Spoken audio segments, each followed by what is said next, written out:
que a vida tem pressa, que tudo aconteça sem que a gente peça. Eu sei que o tempo não para, o tempo é coisa rara e a gente só repara quando ele já passou. Não sei se andei depressa demais, mas sei que algum sorriso eu perdi. Vou pedir ao tempo que me dê mais tempo para olhar para ti. De agora em diante não serei distante, eu vou estar aqui.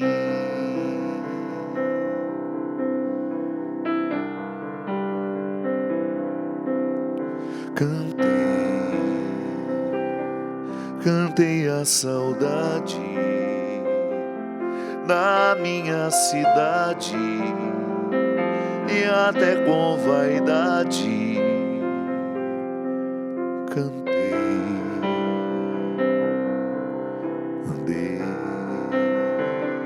pelo mundo afora e não vi a hora de voltar pra ti.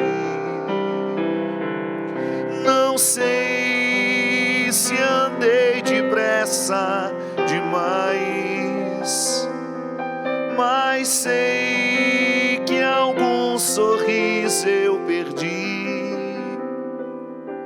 Vou pedir ao tempo que me dê mais tempo para olhar para ti. De agora em diante não serei distante, eu vou estar aqui. Não sei se andei depressa demais, mas sei que algum sorriso eu perdi. Vou pedir ao tempo e me dê mais tempo para olhar para ti. De agora em diante eu não serei distante, eu vou estar aqui.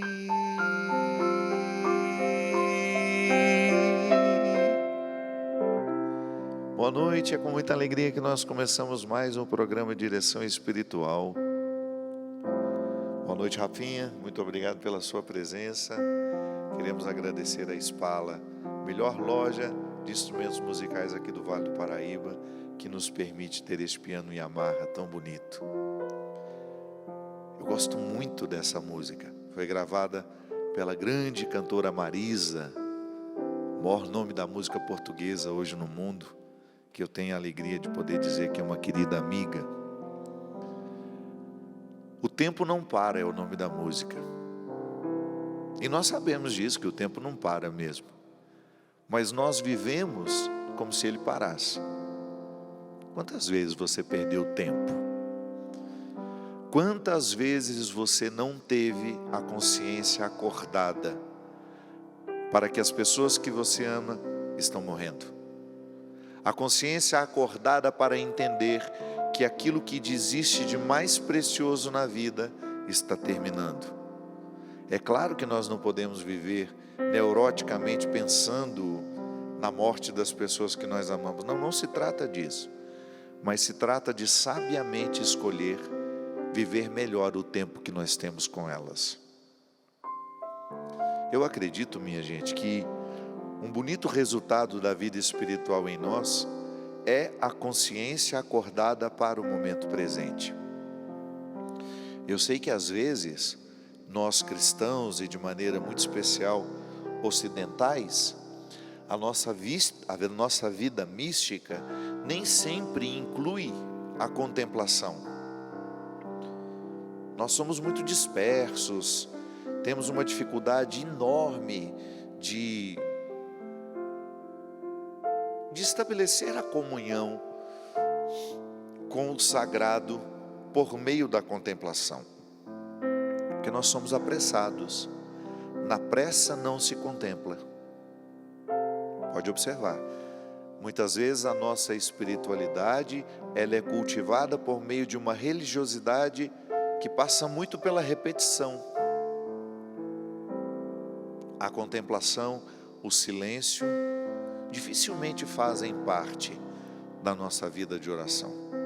Nós repetimos, rezamos, temos facilidade de rezar o terço, temos facilidade de rezar as novenas que nos são propostas, mas muitas vezes nós temos dificuldade de viver o silêncio, que dá-nos uma impressão de que quando a gente se cala nós não estamos rezando, né?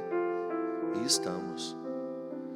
Aliás, eu acho que é o momento que a gente mais diz diante de Deus, é quando nós ficamos calados. Já que a oração, ela me leva ao contato com o Deus que me habita.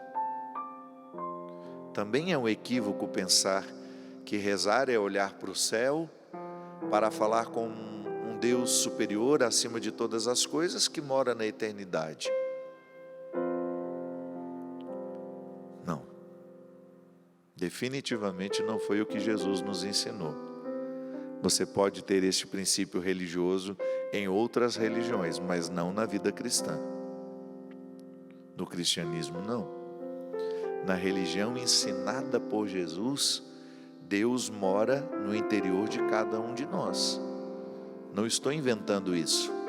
É só você ver algumas passagens em que Jesus ensina isso às pessoas. O ponto alto dessa perspectiva ensinada por Jesus está no encontro dele com a samaritana. A samaritana era uma mulher que estava privada da possibilidade de frequentar o templo. Ela tinha vida irregular, é o descasado dos dias de hoje, né? O divorciado dos dias de hoje, que Papa Francisco fez questão de incluir, de trazer de volta, de dizer, não faz sentido nós tratarmos as pessoas que não conseguiram viver bem os seus casamentos como se fossem pessoas de segunda grandeza.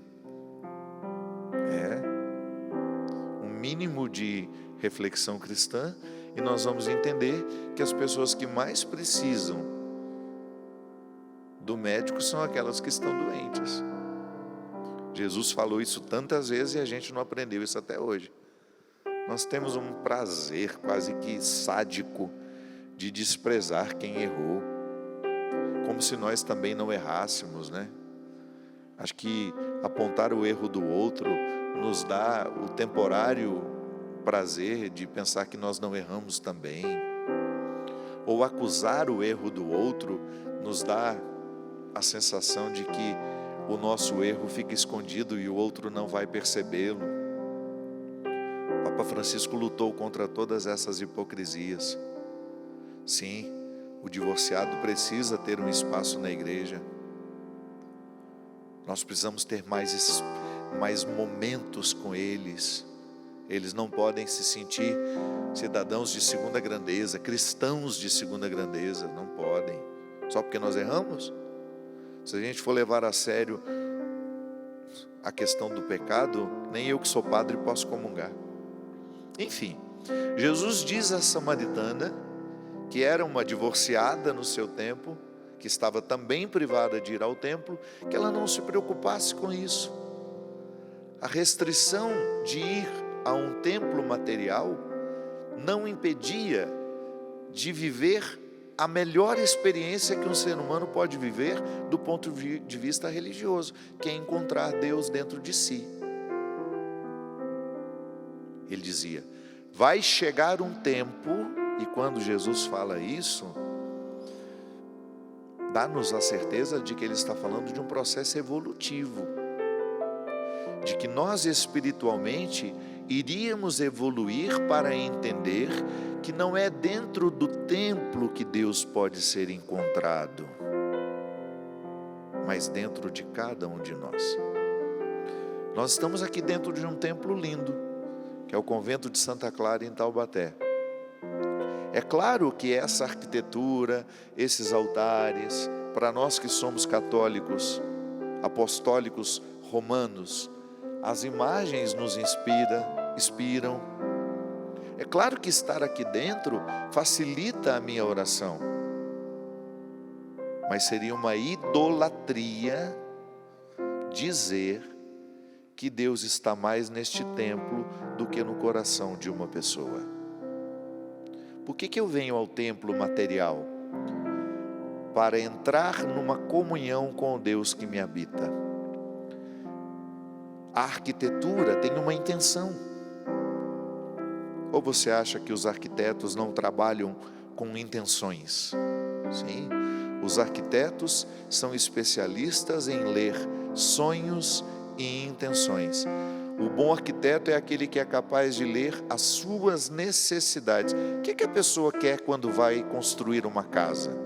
Nos dias de hoje, muitas querem aparecer, né? Que tristeza isso, né?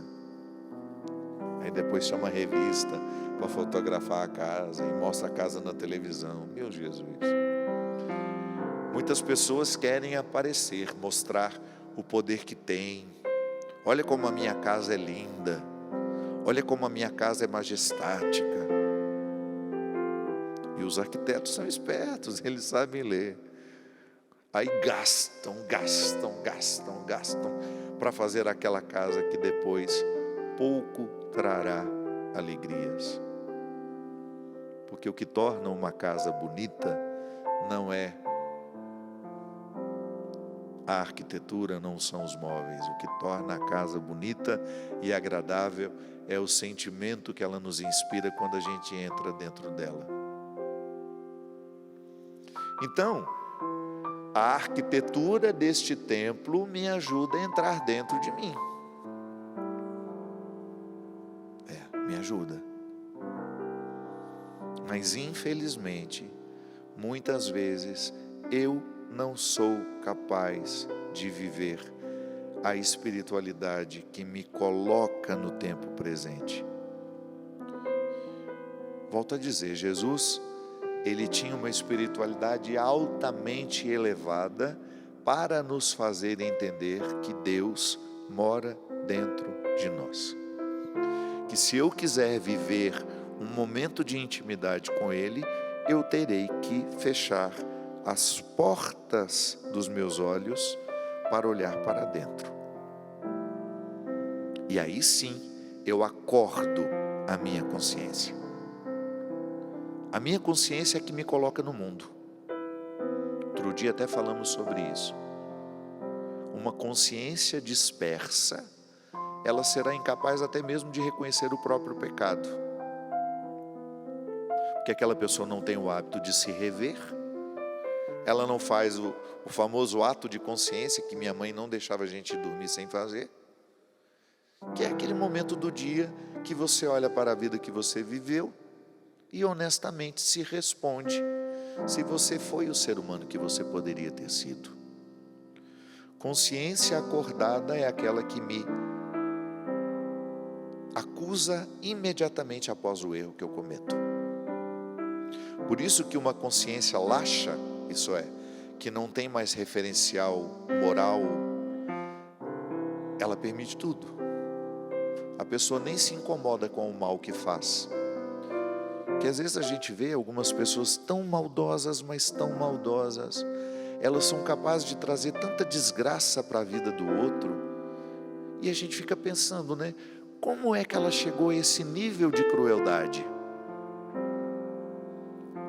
Aos poucos, não há outra resposta. Se eu me permito ser cruel com você hoje, numa pequena situação, numa situação quase que insignificante, eu estou abrindo portas para ser cruel com você numa situação um pouco mais grave. E assim vai. Da mesma forma como o ser humano evolui para ser bom, ele também pode evoluir para ser mal. Tudo depende do pastoreio da alma. Por exemplo, você que gosta de se utilizar do programa Direção Espiritual para evoluir espiritualmente, todo santo dia você precisa, mesmo quando o programa não está no ar, mas você até pode fazer aqui uma pausa. Se você quiser assistir aos programas de direção espiritual, na hora que você quiser, no momento que for possível para você, é só você baixar o aplicativo CN Plus, é gratuito, e você vai ter lá toda a programação da Canção Nova de maneira especial, os programas que você gosta de assistir na TV Canção Nova, e lá está o programa Direção Espiritual.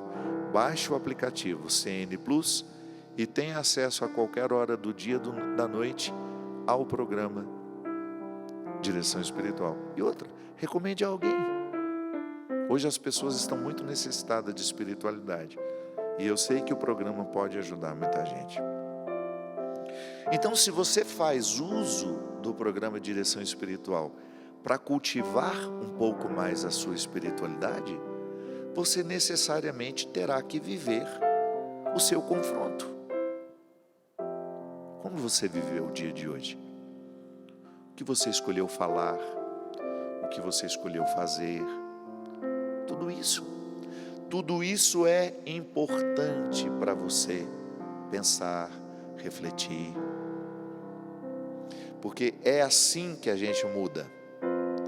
É a dilatação da consciência que faz com que nós tenhamos o aprimoramento do comportamento.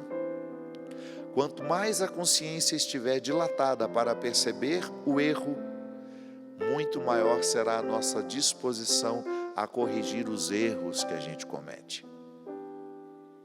Então, em muitos momentos, nós precisamos criar a disposição interior para dilatar a consciência. Nós, Rafael me acompanha, nós vamos pelo Brasil afora, nós temos consciência de que os shows que nós fazemos pelo Brasil são felizes oportunidades que nós temos de dilatar a nossa consciência e de fazer o mesmo com o povo. Inclusive, agora eu quero lembrar que no dia 23 de maio nós estaremos em Santa Bárbara do Oeste, e no dia 24, minha gente, nós estaremos em Ribeirão Preto. Saudade de Ribeirão Preto, saudade do meu povo de Ribeirão Preto. E dia 25 de maio em Rio Claro. Você é de Rio Claro, região? Programe-se para estar conosco. O nosso show, além de trazer alegria ao coração, além de proporcionar a oração, que é importantíssimo na nossa vida, nós fazemos de tudo para que as reflexões que são feitas lá possam ajudar o nosso povo a dilatar um pouco mais a consciência. Quero atender aqui hoje a Ana Lúcia, que me escreve assim: Padre Fábio, gostaria que o senhor falasse sobre o poder da confissão para uma pessoa que se diz católica. É disso que nós estamos falando.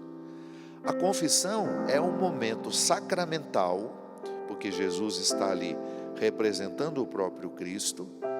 É um momento terapêutico e espiritual, porque quando eu falo do meu erro com alguém, eu estou me comprometendo, no sentido de assumir que errei, que comprometimento me leva a essa dimensão, mas também de me comprometer e não querer cometer o mesmo erro, de não permanecer naquele erro. Então eu recebo o perdão divino, concedo-me também o perdão, porque é importante que o perdão que eu recebo de Deus, eu também preciso vivê-lo aqui. Deus me perdoa, por que eu não vou me perdoar também? E quando eu vivo a dinâmica do perdão, eu tenho a oportunidade de viver uma expansão da consciência. E a consciência nos põe no tempo presente. Por que hoje nós estamos tão dispersos? Por causa do nosso estilo de vida. Voltamos aqui ao início do programa. O nosso estilo de vida gera dispersão. Nós estamos sempre com os celulares nas mãos. Nós vamos almoçar, nós levamos ele para a mesa. A gente não tem nem a disciplina de dizer: na mesa não se leva o celular. Além de ser anti-higiênico, porque o celular, você vai com ele para o banheiro, você vai com ele para o avião, você vai com ele para a rodoviária, você vai com ele no ônibus, lugares extremamente sujos. Aí depois você põe naquela toalha limpa que a sua mãe colocou para você poder almoçar. Ou então você fica mexendo depois de ter lavado as mãos, porque lavar as mãos é fundamental para a higiene da alimentação. Significa que o corpo está criando uma disposição de viver um momento de nutrição que não é só do corpo, é também da alma. Então, se eu levo aquele celular imundo e fico mexendo nele enquanto estou comendo, primeiro, eu estou dando provas de que não sou educado.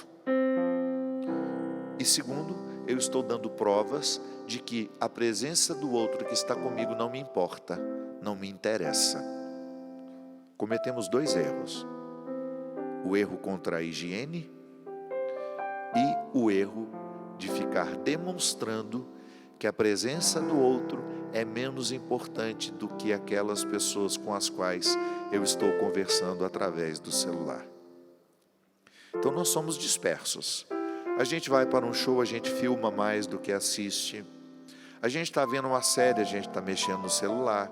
A nossa atenção nunca está concentrada naquilo que nós estamos fazendo. O celular é um dos principais instrumentos da dispersão.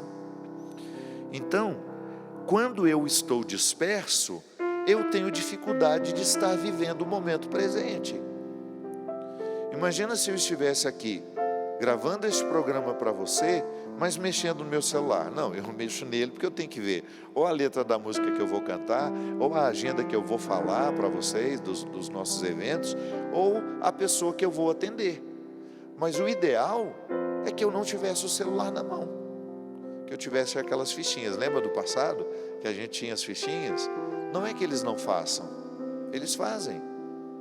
É que às vezes a gente tem tanto hábito de ter o celular na mão, e esse infeliz que também nos traz muitas alegrias, porque ele proporciona um encontro, ele proporciona, por exemplo, você assistir a esse programa agora, neste momento, você está assistindo por meio do celular, ele proporciona conhecimento, você joga no Google, você tira dúvidas, mas ele dispersa. E na dispersão não existe estado de presença. A Taninha, que mora comigo lá em casa, ela sempre me diz, Zé da Silva, que é como ela me chama, né? Em casa todo mundo me chama de Zé. Zé, esteja presente. Pisou no palco, seja daquele povo. É o que ela me fala sempre. Pisou aqui no altar, seja do povo que está com você. Não permita que a sua mente lhe coloque num outro lugar que não seja aqui. E é por isso que a música fala de forma tão bonita: eu vou estar aqui. Qual é o seu aqui? Qual é o lugar que a vida está pedindo que você volte? Qual é o lugar que hoje coloca você ao lado das pessoas que você ama? Qual é o lugar do mundo que hoje coloca você no lugar do seu coração? Há o lugar geográfico e há o lugar do seu coração. Qual é o lugar que coincide? O lugar físico e o lugar do coração. Esteja aqui. Descubra qual é o seu aqui. Esteja aí. Não permita que a dispersão lhe prive de viver o sagrado de cada dia. Derrame sobre nós a bênção do Deus Todo-Poderoso, Ele que é Pai, Filho e Espírito Santo. Amém. Até a semana que vem, se Deus quiser. Não sei se andei depressa demais, mas sei que algum sorriso eu perdi. Vou pedir ao tempo que me dê mais tempo para olhar para ti. de agora em diante eu não serei distante, eu vou estar aqui.